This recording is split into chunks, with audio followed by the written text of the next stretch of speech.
এইডাল হ'ল পাইৰেট, যিডাল আমাৰ টকা পইচাৰ কাৰণে ব্যৱহাৰ কৰোঁ। মই মাজতে বহুত ব্ৰেচলেট হ'লচেলাৰ এজনৰ পৰা বহুত ব্ৰেচলেট আনিছিলোঁ। কিন্তু যেতিয়া মই প্ৰমাণ, তেওঁ লেব চাৰ্টিফাইডো দিছে বাৰু, চাৰ্টিফিকেটবোৰ দিছে।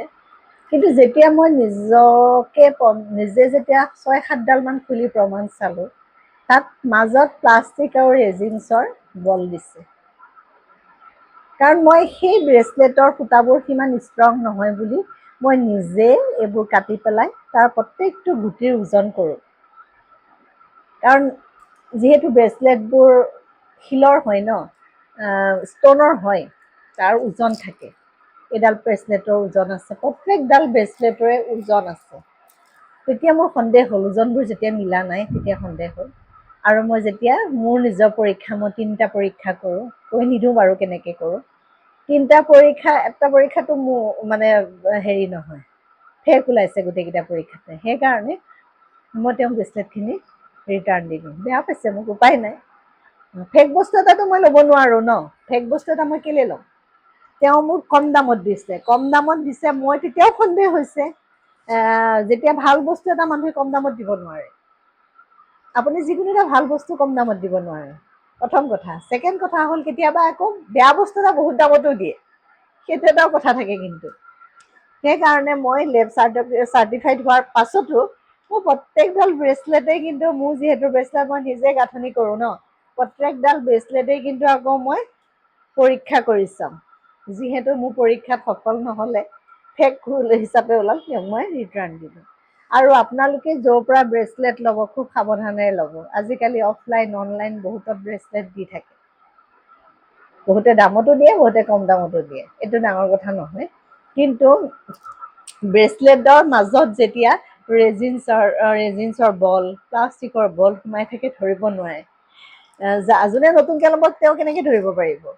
আৰু যেতিয়া তেওঁ কামত নাহিব ন, তাৰপিছত তেতিয়া আপুনি কোৱা শুনিব, সেই ইমান ব্ৰেচলেট পিন্ধিলোঁ, ইটো পিন্ধিলোঁ, সিটো পিন্ধিলোঁ, একো কামত নাহিলে।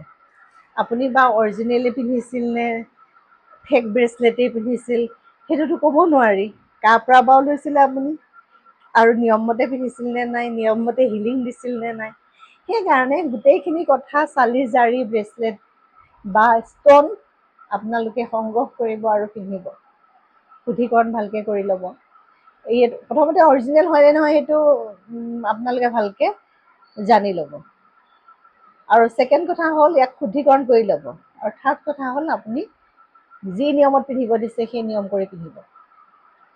ব্ৰেচলেটডাল এনেই পিন্ধি থাকিলেই নহ'ব, ক'ৰ পৰা লৈছে, কি কথা, গোটেইখিনি চালি জাৰি চাই আপোনালোকে যদি সঁচাকৈ এডাল প্ৰপাৰ ব্ৰেচলেট পিন্ধিছে, তেন্তে আপোনাৰ যি কামৰ কাৰণে পিন্ধিছে সেই কামৰ কাৰণে আপোনাক দিবই, সেই কাম দিবই।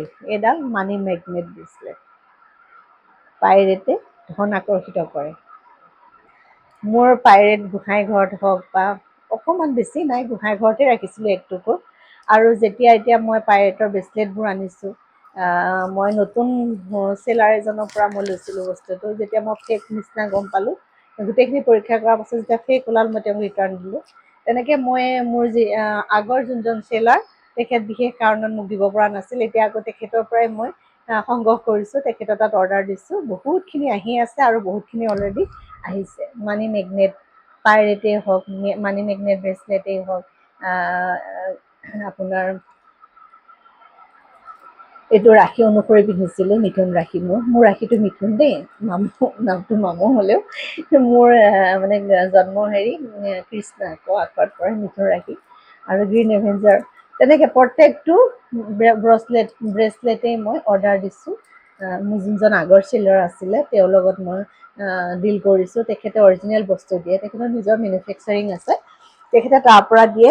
কিন্তু বহুত কমত এৰিব নোৱাৰে। তেওঁ এটা নিৰ্দিষ্ট পইণ্টতহে এৰিব পাৰে।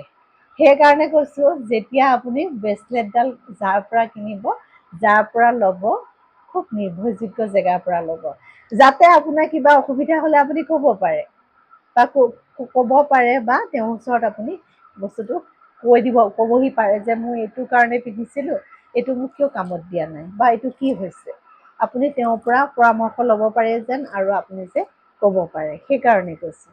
যদি আপোনালোকে তেনেধৰণে ব্ৰেচলেট বিচাৰে তেন্তে মোৰ স্ক্ৰীণত দিয়া নম্বৰটোৰ লগত আপোনালোকে যোগাযোগ কৰিব পাৰে। যদি ল'ব বিচাৰেহে দেই মোৰ পৰা, তেতিয়াহে কৰিব। মই আপোনালোকক জোৰ জবৰদস্তি কৈ থকা নাই মোৰ পৰাই লওক বুলি। ব্ৰেচলেট চবৰ পৰাই ল'ব পাৰিব, খালি এই কথাকেইটা অৰিজিনেলে নে ফেকে সেই বস্তুটো চাই চিতিহে ল'ব। ধন্যবাদ।